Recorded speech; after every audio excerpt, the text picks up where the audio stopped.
Good afternoon, everyone. On Sunday, Secretary Blinken will depart for his fourth trip to Africa as Secretary of State, traveling to Cabo Verde, Cote d'Ivoire, Nigeria, and Angola. Over the course of the trip, the Secretary will highlight how the United States is strengthening our long-standing engagement with African nations and institutions and delivering on commitments made at the U.S.-Africa Leaders Summit to benefit both Americans and Africans. This trip will advance a policy agenda that is responsive to priorities shared with our African partners along three core lines of effort. First, we are accelerating U.S.-Africa partnerships to advance global priorities such as cultivating sustainable and resilient food systems, strengthening health systems, and addressing the challenge of climate change. Second, we are deepening mutually beneficial economic ties between the United States and Africa. And third, we are working together and elevating African leadership in promoting democracy, respect for human rights, and security. These three lines of effort are solidly anchored in the U.S. strategy towards sub-Saharan Africa. As Secretary Blinken said in his August 2022 speech in Pretoria, our partnership is rooted in the recognition that Africa is a major geopolitical force, one that has shaped our past, is shaping our present, and will shape our future. America's prosperity is tied to Africa's growth, and African voices are vital to shaping the most consequential global conversations. The Secretary looks forward to continuing that conversation and making progress on all of these issues during this upcoming trip. With that, Matt, over to you. Okay, so not to cast any aspersions on the Secretary or his, the importance of Africa to the administration, but this will be the, I mean, he's spent more time overseas so far this month than he has at home. Is there a reason that he doesn't want to be here? I, as someone who, like the Secretary, has spent a lot of time away from home lately, I think I can safely speak for him and say that he would love to be spending time at home, seeing his family, as I know I would, and I'm sure I think most days my family would love to see me. But there are a number of pressing challenges, and that's the job. Okay, so in terms of this trip. It's coming, he's just done this big Middle East trip, and he went to Davos, which is slightly less urgent a task, but now Africa, and you have the situation in the Middle East compounding. Ukraine is still an issue. We have the situation with the Houthis in the Red Sea, where there was just more strikes today. Is he comfortable, spending time in Cape Verde, Ivory Coast, yep, Nigeria, and Angola, which are, important. I'm not saying they're not, but they are not the, most pressing issues. So I would say that they are incredibly important countries that require U.S. engagement. We have challenges on the continent of Africa, but as I said in my opening remarks, we also have a lot of opportunities that the President has made a priority and the Secretary has made a priority. So I think it's important that we make this trip and important that we engage in all the issues that I mentioned, from promoting democracy to deepening our economic ties. But I will also say that one of the things that you've seen the Secretary do during his travels is that no matter where we are in the world, he still tends to be focused on other challenges. And so you've seen in the Middle East, when he's in the Middle East, he's often on the phone with leaders in other continents, working on challenges in those continents. And when he's in Europe, he's been on the phone a lot with people in the Middle East. And I'm sure that will be the case of this trip, that even while we're in Angola and Nigeria, I would suspect we will be having calls with, that he will be having multiple calls with leaders in other parts of the world. Okay, and then off this topic, and before I'll let other people go on to Gaza and the situation there, but I just wanted to ask you really quickly about what your read is, what the administration thinks of the situation between Iran and Pakistan right now, and how concerned are you that this could escalate into potentially, at least on one side and maybe on both sides, a nuclear conflict? So we are concerned about escalating tensions in the region. It's been something, as you know, we've spoken about a number of times. It's something we've focused on. We've been incredibly concerned about the potential for escalation since October 7th, and that's why we have engaged in intense diplomatic efforts to try to prevent escalation. So I will say we noted the comments from the government of Pakistan about the importance of cooperative relations between Pakistan and its neighbors. We thought those were productive, useful statements, and certainly there's no need for escalation, and we would urge restraint on all sides in this case. Thank you. Yeah, go ahead, Alex. We are clear. In this feud between Iran and Pakistan, which triggered by Iran, who are you standing with? With the terrorist regime of Iran or with the non-NATO ally, major ally, Pakistan? So I think I made pretty clear yesterday that what we think about Iran's attacks, not just the strikes that it has launched in the past 3 days against 3 of its neighbors, but its long history of funding terrorism, of funding instability, and sowing discord in the Middle East. And that's something that we have seen contribute to the conflict in Gaza. You've seen Iran, the principal supporter of Hamas for years. They are the major funder of Hezbollah. They are one of the major funders of the Houthis. So we've seen the consequences of the actions that Iran has taken to add to regional instability, and that's why we continue to take actions to hold Iran accountable, but also send very clear messages to Iran that we don't want to see this conflict escalated in any way, shape, or form, which is the message I just sent from this podium. If it does escalate, which again is not up to Pakistan, can Pakistan rely on its major ally? So I don't want to get into hypotheticals. We don't believe this should escalate in any way, shape, or form. Pakistan is a major non-NATO ally of the United States. That will remain the case, but we would urge restraint in this case. We do not want to see escalation and do not think there is any need for escalation. Can we come back to Mos South Caucasus? Yeah. Sure. I just to pick at that a little bit. You're sort of treating the Iran-Pakistan tensions as part of the spillover from Gaza. Do you see this as connected to that? No, I don't think it's in any way, shape, or form connected to Gaza. But whenever you see things, see strikes in the region, given the tensions in the region, there is the risk for an increase in conflict, which is something that we're trying to avoid. But do you assess that the initial strike was somehow, somehow is inspired by or related to what's been happening elsewhere further west? So no, it is in no way, shape, or form is or should be connected to the conflict in Gaza. I have more on Gaza, but if we're sticking on this, you can go ahead. Yeah. Thank you, Matt. Israel yesterday, the Israeli military occupied and destroyed the Isra University in Gaza. I mean, this is probably number 10 of all 10 universities that they have destroyed. And is it the assessment of this department or this government that this was a legitimate target? So I can't speak to this individual action. I don't have independent information to verify that, but I can say that we continue to urge Israel to avoid damage to critical infrastructure.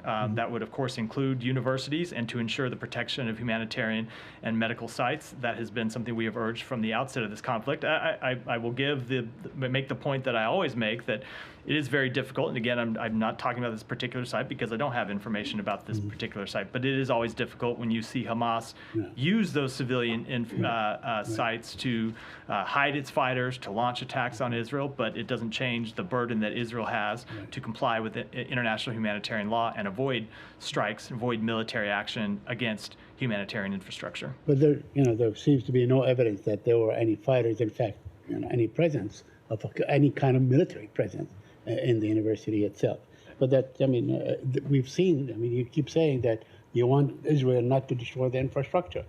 Yet we have seen almost the total destruction of all infrastructure, including schools, hospitals, roads, cemeteries. They just, they excavated a cemetery, for instance, and took bodies, whatever. I mean, this is not exactly tell us in any way that the government of Israel is really paying heed to what you tell them, in any way, by any measure. They're not listening to you. So we have seen them take some steps to add civilian infrastructure to deconfliction sites. There are other things that we have urged them to do that we want them to do better on. It is an ongoing conversation between our two governments, and something that the Secretary spoke directly with the leadership of Israel in his trip last week. But again, there is also this problem that Hamas does continue to hide in and under civilian infrastructure. So when you see a strike against any one piece of civilian infrastructure, to assess the validity of that strike, you have to know what it is that was there, and we don't always know that. At least I don't know that when I'm speaking from here. Yeah, and I suspect that more a lot of the people writing about it don't know it either. It's very hard to know the facts on the ground. Okay. The West Bank is basically, the situation is just getting completely out of control. The Israelis are doing their excursions on a nightly basis. They killed 10 yesterday. They keep going into these refugee camps on the West Bank and so on. They have been struck by unmanned aerial vehicle, drones and so on. They have been struck even by fixed wing a couple of times at the beginning of the month. So I just want, what are you doing to sort of calm the situation down in the West Bank? So I will say that Israel faces very real security challenges, and it has the right to defend its people, and it has the right to carry out counterterrorism operations. Right. Those need to be carried out in coordination with, or in compliance with international humanitarian law. We do remain deeply concerned about maintaining stability in the West Bank, and we continue to urge Israel to take all feasible measures to protect civilian lives in the West Bank, just as we encourage them to do in Gaza. But they do have the right to carry out legitimate counterterrorism operations. In a territory that they have occupied for over 56 years, right? I mean, they go in, they know everything about this area. They occupy it. They go in unprovoked, and you're saying that they have to defend themselves against a defenseless population. So unprovoked is a big word, Saeed, and I would say that they do face security challenges and they do face security threats, including from the West Bank, and they have the right to carry out counterterrorism operations to deal with those threats. Yeah. Just on the ongoing, diplomatic efforts, the conversations. It's been 27 days since the leaders of Israel and the U.S. had spoken. Did the secretary hear any indication while in Israel that the prime minister thought it would be productive to have another conversation soon? So we maintain ongoing dialogue with the government of Israel at the most senior levels. The secretary obviously engaged not just with the prime minister, but had one-on-one meetings with the defense minister, had one-on-one meetings with Minister Gantz, another member of the Israeli War Cabinet, and of course the president has spoken with Prime Minister Netanyahu on a number of occasions. I'm not going to speak to either the private conversations that Secretary Blinken had with Prime Minister Netanyahu or the tempo of conversations between the president and Prime Minister Netanyahu. But we always have ongoing dialogue at very senior levels, and I will say we have no inability to make our messages clear to the government of Israel. Sure, but isn't the tempo of leadership exchanges something that you pay close attention to? So, with China. So does that lack of leader-to-leader engagement of late suggest that the diplomacy between the U.S. is faltering or at an impasse, or simply that there's nothing for the leaders to exchange views about? I would not read too much into it. The secretary just finished a week of diplomacy in the Middle East, including several days when we were in Israel and engaged with the highest members of the Israeli government. He, of course, is not the only official in the United States government to have traveled to Israel in recent months. You've seen officials from the White House. You've seen Secretary Austin travel to Israel. And, of course, the president himself traveled to Israel and has conducted a number of conversations with the prime minister. And I'm sure that they will speak again. But I would not read too much into the tempo of those conversations. Before we leave this topic, can I just say, so have you seen Prime Minister Netanyahu's latest comments about that he's rejected your guys' assertion that the only way that Israel is going to achieve long-term security and peace is with the creation of a Palestinian state? This is obviously not new. This is something that he has said for some time and told you all directly last week, even. But I'm just wondering if you have any particularly new reaction to him being apparently in this situation the roadblock, your ally, your partner. All the Arab states are on board, at least according to what you guys say, with post-conflict Gaza future planning, but Israel is not. So, Let me echo something the Secretary said when he was in the region last week, and that is that Israel faces some very difficult choices in the months ahead. The conflict in Gaza is going to end. It will end. And at the end of that conflict, someone is going to have to rebuild Gaza. Someone is going to have to govern Gaza. Someone is going to have to provide security in Gaza.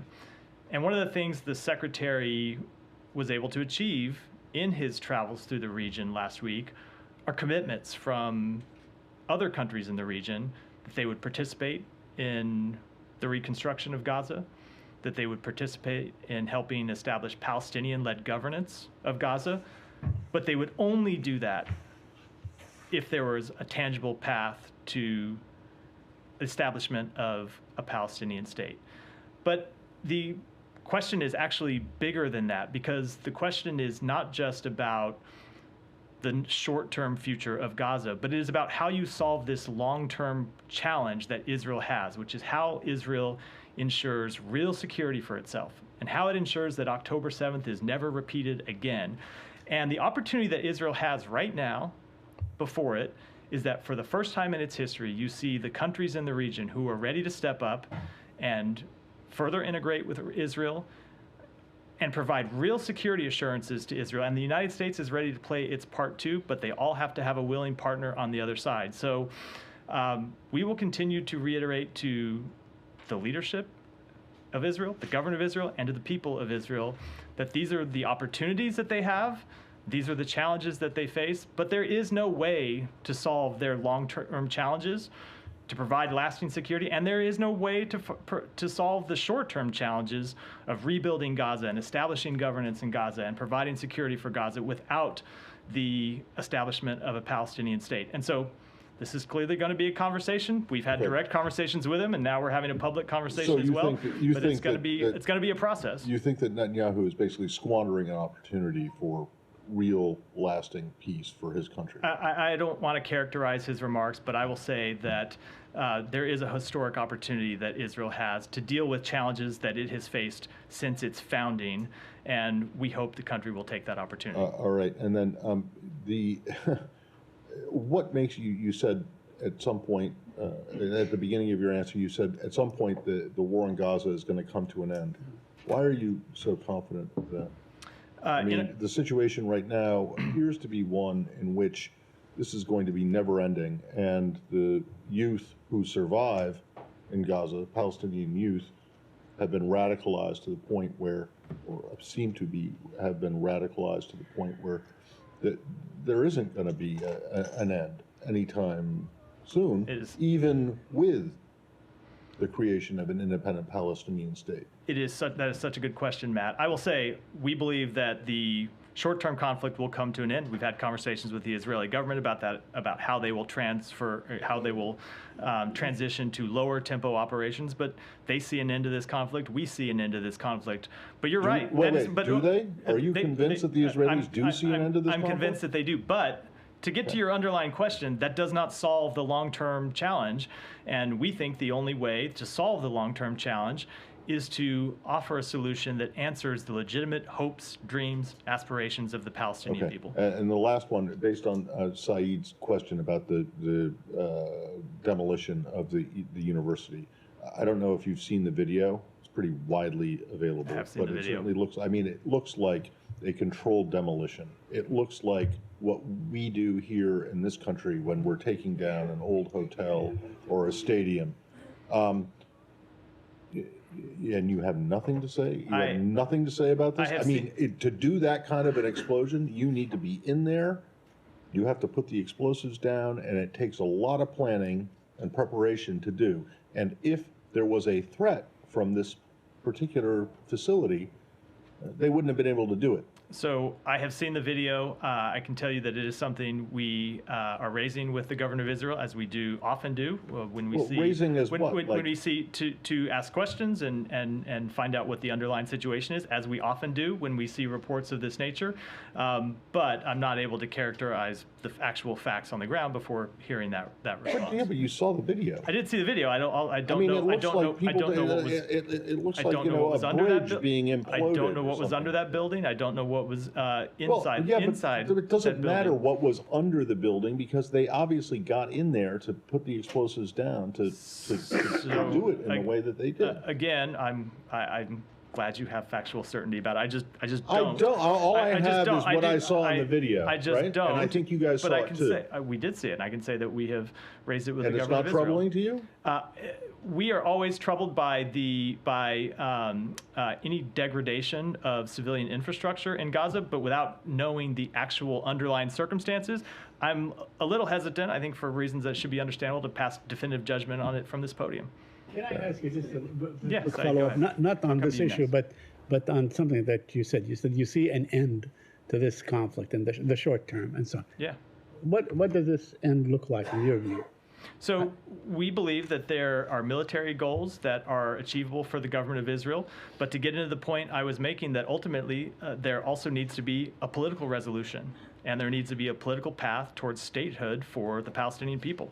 I understand, Period. but this conflict, I mean, how will it end?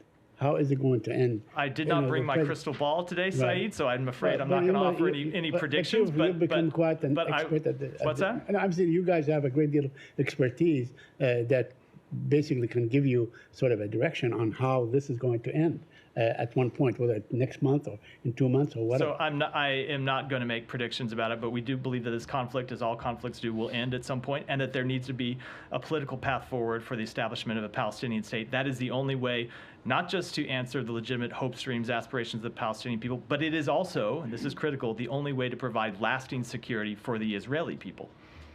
I promised you I'd come to you next, and then I'll go to Saeed. Matt, thank you. I want just to follow up on the Israeli Prime Minister remarks. I know he didn't say something new, but he said that he informed you that he doesn't support a Palestinian state. Did he inform you? Because it explains a lot. He didn't speak with the president since December 23rd. So I will speak to our side of the conversation, and I will let him speak to his side of the conversation. But what I will say in speaking to our side is that the points that I just made publicly from this podium about the path forward, the opportunities for Israel, and the challenges that Israel faces are points that Secretary Blinken made very clear in all of his meetings with leaders of the government of Israel. Okay, you said also during the secretary trip in the region, he heard from the leaders and they are willing to engage with Israel. Do you characterize Prime Minister Netanyahu as a willing partner to engage or for peace in the region? So I think certainly we have seen the government of Israel want to engage with its neighbors. You've seen the government of Israel normalize relationships with a number of its neighbors already, and it wants to pursue further integration. It wants to obviously normalize relations with Saudi Arabia, and we had been making progress on that and believe that progress is still possible to normalize relations between Israel and Saudi Arabia. But the point that we have made to Israel is that to achieve those goals, to provide security assurances for Israel, it's going to take Israel making some tough choices as well. One more question on Lebanon. I know that the risk has been high for a second front or bigger front. There's a front going. But given the new statements by the Israeli leaders and also the threat from Hezbollah, do you see the risk is higher on the northern border? So I don't want to assess any change in risk, but we have always thought the risk was high for escalation in the northern border since October 7th. And that's why we have made it a focus of our diplomatic efforts since October 7th in making clear to Hezbollah that they should not escalate. You saw the president speak on October 7th itself, making clear that any enemies of Israel who wanted to capitalize on this situation for their own perceived benefit should not do so. And that's a message we've continued to send loud and clear. And we've engaged in diplomatic efforts to make clear that there is a path to de-escalation, and we think that's a path that ought to interest both Israel and all other parties in the region. Thank you so much. Yes, Simon, go ahead. Come back onto the Prime Minister Netanyahu's comments. So your response seems to be, and what you were saying in the region is, you've outlined very clearly for the Israelis how there's an opportunity here, right, to but what they need to make these tough choices. But clearly, with these comments, it's kind of drawing a line under that and saying the current prime minister is not willing to make those tough choices. So, as well as offering an opportunity and saying here's a great solution to all your problems, are you also offering some kind of pressure, or what is it that you're actually saying to the Israelis we will do if you don't accept, or are you just going to hold your hands up and say, well, we gave them an opportunity and they didn't take it? I don't think we need to offer any kind of pressure. The pressure is reality. The pressure is the reality that I just laid out, that without a tangible path to the establishment of a Palestinian state, there are no other partners in the region who are going to step forward and help with the reconstruction of Gaza. There are no other partners in the region who are going to step forward and help establish Palestinian-led governance of Gaza. There are no other partners in the region who are going to step forward and integrate with Israel and make further assurances about Israel's long-term security. So that's just the reality. It's not the United States exerting pressure or not. It's the reality of the situation that Israel faces. And without making some of these tough choices that we've outlined, that will continue to be the reality, and there will be no actual solutions to any of those very real short, medium, and long-term problems. So if there's you're basically saying that their current position is only going to is not going to lead to any solution. There's no way that this will be solved. Does that mean cutting? Do you continue to supply weapons and other support to an ally that is not listening to the warnings that you're giving? So I know that's a question I get a lot, and I will answer it by saying, Israel is a longtime ally of the United States. They're a longtime friend of the United States, and there are friendships, and not just at the government-to-government level, but there are long-standing friendships between our two peoples.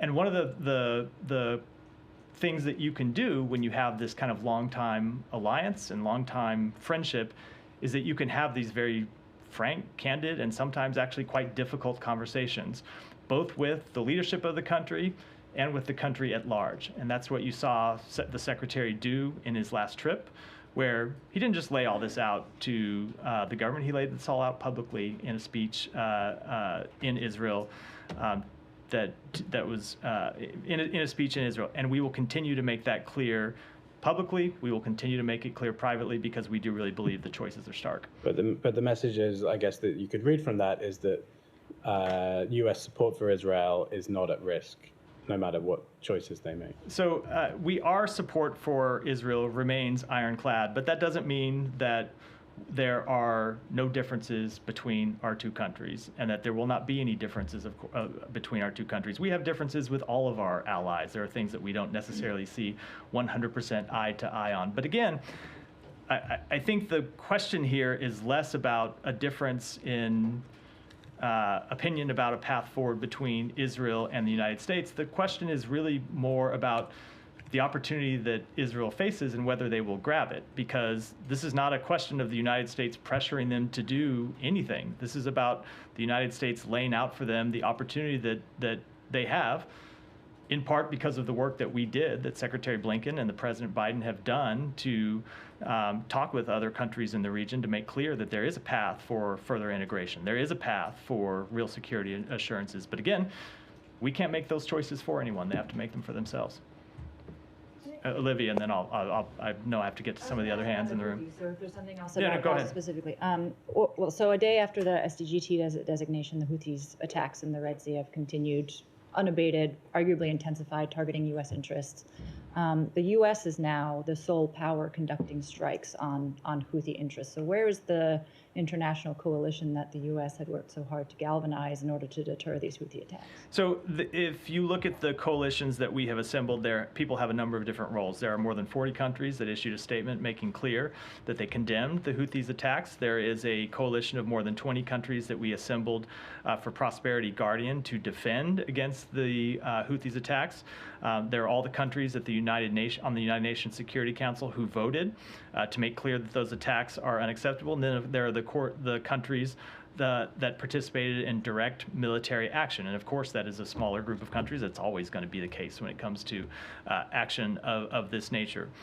I will say that we will continue to use all the instruments of military power, and that includes, or I'm sorry, all the instruments of national power, and that includes not just military power, but it also does include our diplomatic efforts. We think it's important that other countries of the world have made clear to the Houthis that these attacks are unacceptable and that these attacks must stop. And we will continue to use our sanctions authority to deprive the Houthis of resources and to further our efforts to crack down on people who provide them with finances or provide them with military equipment. But we have been clear that we've said from the outset that we did not think that the attacks would stop after our first military strike, that we would have to take further action. You have seen us take further action, and we're committed to continuing to do so because the attacks on commercial shipping are just unacceptable. They don't have anything to do with the conflict in Gaza, and they need to stop. Right. I recognize that the statements were made, the resolutions were passed, but I mean, just as an example, you saw the president of France saying that France declined to engage in these more kinetic activities out of fears of escalation. So is the U.S. risking being, again, sort of the sole power undertaking this more military-focused kind of activity? I don't agree. I would not agree with that characterization, only because of the reasons I just outlined, which there are a number of countries who have made clear that these attacks are unacceptable. And we are the ones who, of course, are leading the military response to actually add some teeth to that statement, but we certainly think the diplomatic statements are important as well. Janie, go ahead. Thank you, Matt. The Russian ambassador to South Korea said in an interview with the South Korean press that he was ready to improve relations between Russia and South Korea, and he wanted a high-level dialogue between South Korea and Russia. How can you explain Russia's intention to Russia dual action toward South Korea while engaging in military cooperation with North Korea? So I have not seen those specific comments, so I'm going to decline to comment on them from here, and I'll take it back and get you an answer. Yesterday they heard. Yeah, I just didn't see the specific Okay, comments. second one. Do you have anything on the United States and South Korea, Japan representatives of Korean Peninsula meeting in Seoul? Let me take it back and get an answer on that as well.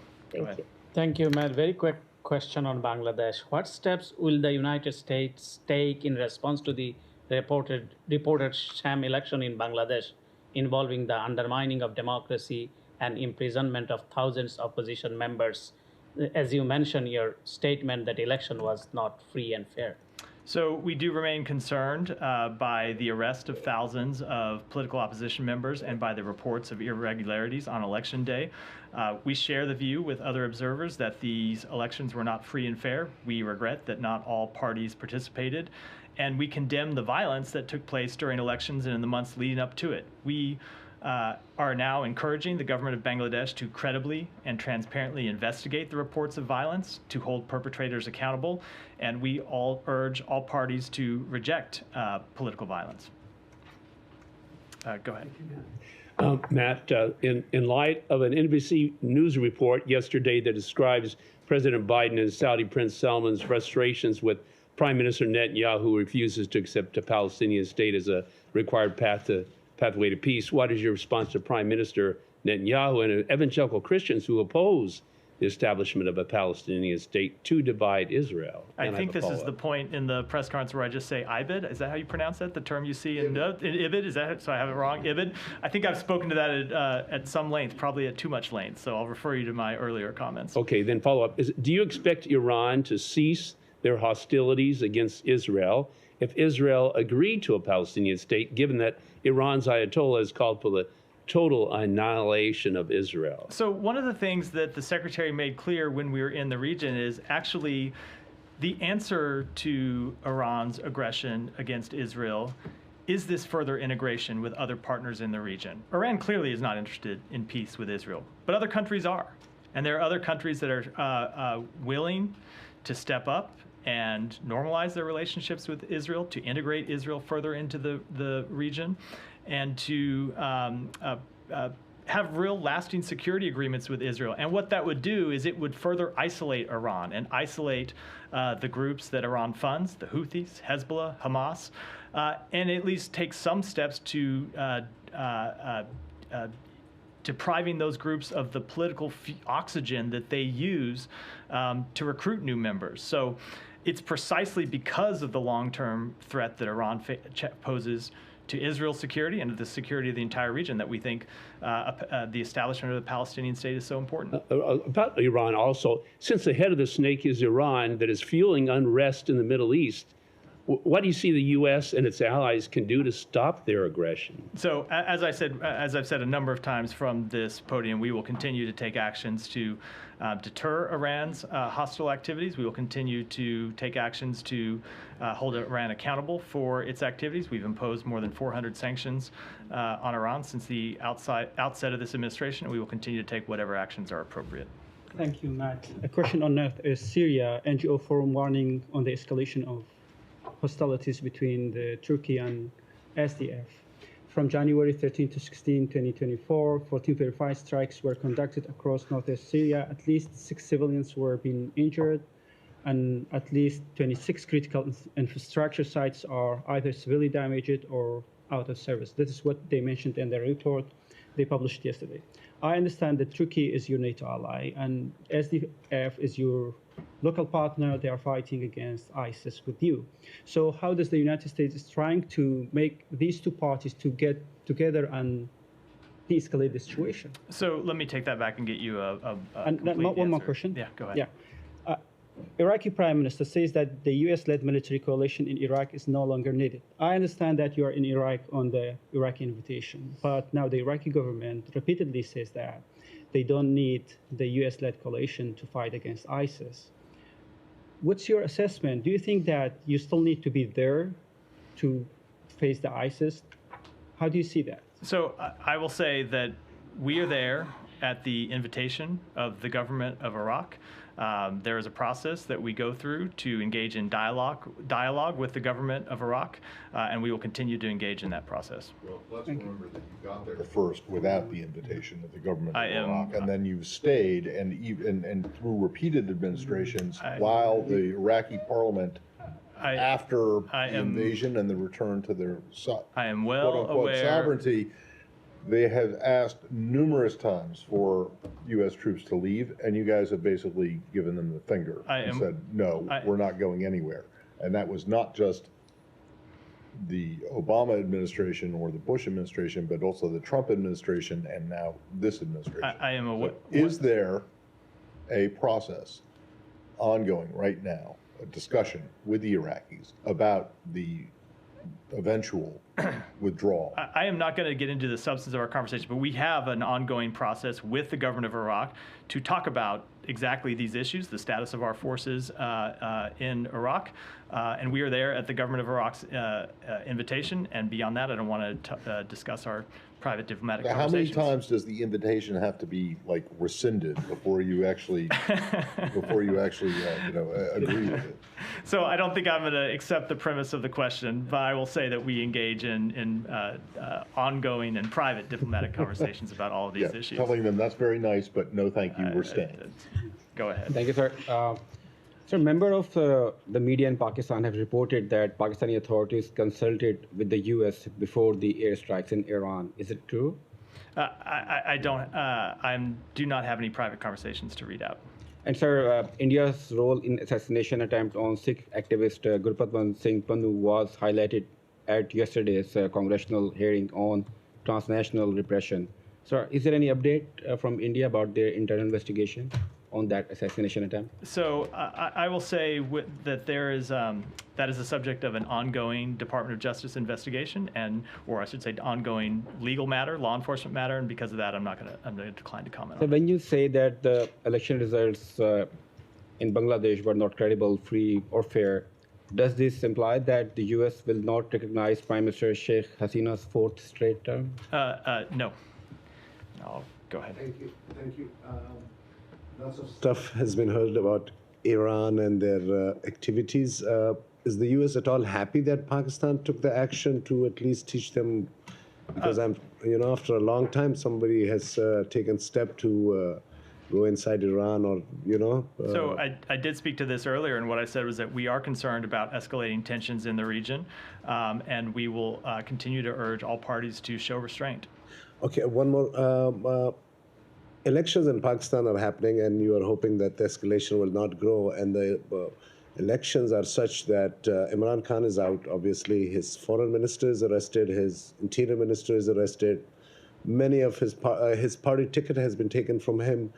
Are you gonna just comment the same thing you did to my colleague about Bangladesh elections? After the elections, you're just gonna regret it, or you're gonna say that the elections are not being held fair? So I'm going to say what we say about countries all over the world, which is that we want the elections in Pakistan, as we do all over the world, to be free and fair and held in a manner that allows the Pakistani people to express their will, and we will align our policies to achieve that objective. It's just last one. Yeah. Prime Minister Modi is going to inaugurate the Babri Mosque in a couple of days. It's the same site where more than 2,000 people have been killed. Does it suit the Prime Minister to go to a place where it's already, from decades, it's an issue that has created a lot of hate between Hindus and Muslims, and Prime Minister Modi is doing this special ritual before going, and he's going to be there for the opening of a Hindu temple. Is that a good leadership sign? I just don't have any comment on that. Alex, go ahead. Two topics. On Nagorno-Karabakh first. I was hoping you could update us on the latest efforts about the peace process between Azerbaijan and Armenia. Last week, Special Advisor Bama was in the region to carry Karabakh talks, but he avoided Baku. Any reason why? And also any sense of what he heard in Armenia and the message he conveyed? So I'm not going to get into the exact substance of those meetings, other than to say that we welcome the work towards peace between Armenia and Azerbaijan. We support the sovereignty and territorial integrity of both countries. We hope they will sign a durable peace treaty that recognizes such sovereignty and territorial integrity. The sooner the better. The parties have made significant progress over the past year, and we encourage them to maintain momentum, building on past negotiations, and conclude an agreement. Thank you. And second topic, today marks 3 months since the detention of Radio Free Europe reporter also Kurmashova in Russia. Do you have any message to her family, to 2 little daughters who are also American citizens, to colleagues at RFR who are, some of them are American citizens, and watching and wondering, 3 months in, the State Department still refuses to recognize the detention as wrongful? So I would say that it is a case that we continue to focus an enormous amount of attention on. It's something we continue to look into. And as I have said a number of times, that just because we have not made a wrongful detention determination at any point does not indicate anything about the work that we are doing or about what our future posture may be. We are constantly gathering information in all of these cases, assessing facts, assessing the law, and helping guide us to what ultimately will be the right determination. I understand that, but when push comes to shove, when you offer something to Russians about American citizens detained in Russia, you did not include Al-Sun last time. I just don't have anything further to add on it beyond what I just said. Well, that'll wrap for there, unless Matt has as I did a yesterday, I have one last one on Guatemala. Yeah. So after I asked you at the last question of yesterday's briefing about Guatemala and criticism or complaints from some people about your policy towards there, well, not just after, it was about 4 hours after, as I was walking out the door, with no heads up that you guys were going to do this. Give me a heads up what time you're leaving today, and I'll try to make sure we make any news before that, well, so it's not to right disrupt now. your commute. I want to leave right now, but anyway. So you guys put the former by 3 days president on, you put a travel ban on him, essentially. Yeah. And so this is a guy who, while he was president, had annoyed the U.S., this administration, with his policies, particularly on migration and other things. But what I'm wondering about is the timing of this, because these designations take some time to do. So is it fair to say that this administration was considering doing this while he was still in office, that you held off until he was out of office? For whatever reason? I will answer that by saying whenever we take any sanctions action, we look at that action and the timing of it and try to achieve both the maximum impact and we try to minimize any downside risk. And so in making the determination about when to impose this sanction, obviously, as we said in the statement, we had evidence of his involvement in significant corruption. We did not want to take any action that might have hurt our ability to achieve our goal in this, our goal in Guatemala, which was not just a free and fair election, but the actual ability of the duly elected president to take office. Okay, but a decision like this isn't made, the process of this isn't started and then finished within 3 days.